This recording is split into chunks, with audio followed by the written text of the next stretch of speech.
Գյումրու քաղաքապետարանում այսօր տեղի ունեցավ ավականու հերթական նիստը։ Օրակարգում ընդգրկված էր 25 հարց, սակայն հիմնական քննարկումները ծավալվեցին օրակարգից դուրս քաղաքին հուզող հրատապ խնդիրների շուրջ։ Նիստի մեկնարկին քաղաքապետին փոխարինող Ավետիս Առաքելյանը հայտնեց, որ Հայաստանի կոմունիստական կուսակցություն խմբակցության կազմում փոփոխություն է տեղի ունեցել։ Նարինե Մեսրոպյանի լիազորությունները վաղաժամկետ դադարեցվել են եւ մանդատը տրվել է Խոսրով Մելիքյանին։ Առավել թեժ էր տրանսպորտի հարցը։ Մեր քաղաքը խմբակցության ղեկավար Լիզա Գասպարյանը բարձրաձայնեց բնակիչների դժգոհությունը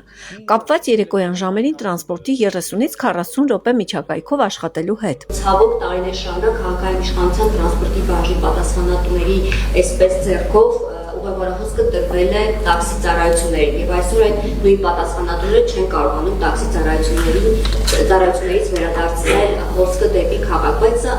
լավ դիպրեցու խնդիր չէ։ Ինչ խորքային կա, որ երեկոյան ժամերին չի պահպանվում չվացուցակը թեկուզ 10-15 րոպե հաճախականությամբ։ Համայնքապետարանի տրանսպորտի բաժնի գլխավոր մասնագետը պարզաբանեց, որ երեկոյան ժամերին սպասարկման միջակայքերի կրճատումը կհանգեցնի ֆինանսական զգալի ծախսերի։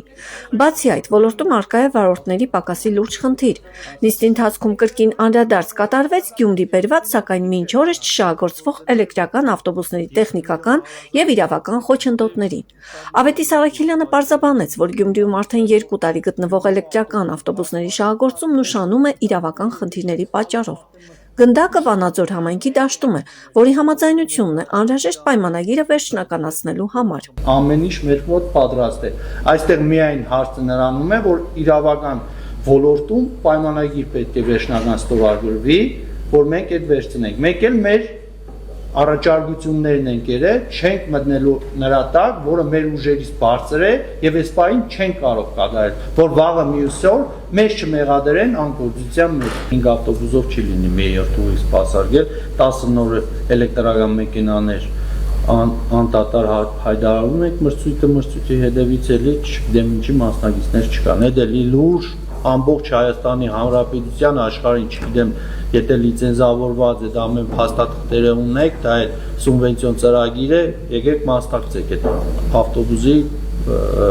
տենդերներին էլեկտրական ավտոբուսներ գնելու համար։ Սուբվենցիոն ծրագրով 525 միլիոն դրամ է հատկացվել 10 նոր ավտոբուսների ձեռքբերման համար։ Նիստի ընթացքում սուր քննադատության ենթարկվեց հատկապես Բագրատունյան ծողակում տիրող վիճակը։ Արդեն 10 օր է փոսերը փորված են, սակայն աշխատանքները դադարեցված են։ Ըստ Ավետիս Առաքելյանի քաղաքապետարանն իրականացրել էր փոսերի բացման աշխատանքներ, որից հետո կառավարության որոշմամբ նախատեսվել է տվյալ հատվածներում պետական միջոցներով իրականացնել ասֆալտի շերտի ամբողջական հեռացում եւ նոր ասֆալտապատում։ Ստեղծված իրավիճակը, որը հարուցել է վարորդների դժգոհությունը, պայմանավորված է մայիսի 4-ից 6-ը Գյումրիում սպասվող բարձրաստիճան պատվիրակության այցի նախապաճաստական աշխատանքներով։ Ինչ այսօր, եթե չեմ սխալվում, 10 օրից ավել էլ կանեցված է այդ աշխատանքները։ Չգիտեմ ինչ խայտարակ վիճակ է ստեղծվել, վարորդները բոլորը փողոքում են, իլուր բոլոր գյումրեցիներին, որ քաղաքապետարանի կողմից չի դադարեցվել այդ աշխատանքները, դադարեցվել են կառավարության կողմից, որ շերտը հանվի։ Իսկ հիմա ուզում եմ նաև շինարարին բազմիցս ասել ենք, որ եկեք գոնե այդ առաջի շերտը, որ պետք է անեք, դա ընդանուր մագերեսով հանեք, էլի ավելի անծանելի վիճակ ստեղծվի, քան հիմիկվա ստեղծված վիճակը։ Մյուս հարցն է, եթե չեմ սխալվում, Տերյան փողոցն է պետք է ընկերգեն այդ ամեն ինչի մեջ։ Ես կուզեմ, որ այս համագործակցությունը նորմալ հիմքերի վրա լինի։ Միտեղ մենք չանենք, հետո դատարեցվի, ասեն, որ կառավարության որոշում կա։ Նախորդ գոնե ասեն, մենք էլ ընկերգենք այնպիսի փողոցներ, որտեղ աշխատանքներ չպետք է տարվեն։ 15 օր տեխնիկան այնտեղ կայնած է ու գործ չի գնում առաջ։ Ես չեմ հասկանում ինչ ունի խնդիրը։ Մենք արդեն վերջացրել ենք, ձեզ ասեմ։ Մենք մի օր տակ օր եղանակ գտնենք, միանգամից փոսալցումները կատարում ենք։ Ավականու քաղաքացիական պայմանագիր խմբակցության անդամներին հետաքրքրում էր նախորդ եւ այս տարվա փոսալցման աշխատանքների համեմատական պատկերը։ Անդրադառնալով այդ հարցին Ավետիս Առաքելյանն ընդգծեց, որ որակական ամենաէական փոփոխությունը երաշխիքային ժամկետների սահմանումն է։ Մինչև այդ փոսային վերանորոգման համար ընդդուք երևի երաշխիքային շեմ էլ հատկացված չէր։ Մեր օրոք 2 տարի երաշխիքային շեմ է հատկացված։ Եվ ձեզ ասում եմ, եթե ինչ-որ թերություններ լինին, միանշանակ շինարարը ինքը պետք է կա իր կիսատ ոչ լիարժեք կատարած աշխատանքը աբամոնտաժի նորը կատարի չենք ընդունելու։ Համայնքապետարանը չի առարկում փոսային նորոգումների եւ փողոցների հիմնանորոգման աշխատանքների ընթացքին կարող են հետևել բոլոր ցանկացողները, այդ թվում ավականու անդամները։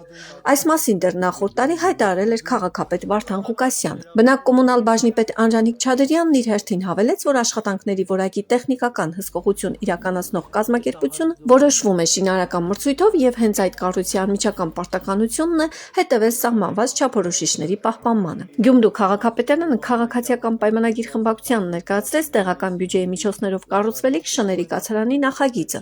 Նախագծի փոխանցումը նախատեսված էր դեռ նախորդ նիստերից մեկի ժամանակ տրված խոստման համաձայն։ Ավականու նիստում հաստատվեց այն նախագիծը, որով տրանսպորտային միջոցների գույքահարկի մայր գումարը վճարած 9 քաղաքացիների կզիջվեն հաշվարկված տույժերը։ Քաղաքացիական պայմանագիր խմբակցությունը հարցին քվեարկեց ձեռնպահ։ Առաջարկ հնչեց, որ այսուհետ նմանատիպ նախագծեր օրակարգ բերելիս անհրաժեշտ է ներկայացնել նաև ոստիկանության տեղեկանքը, տվյալ շարժական գույքի տեխնիկական վիճակի կամ խոտանված լինելու վերաբերյալ։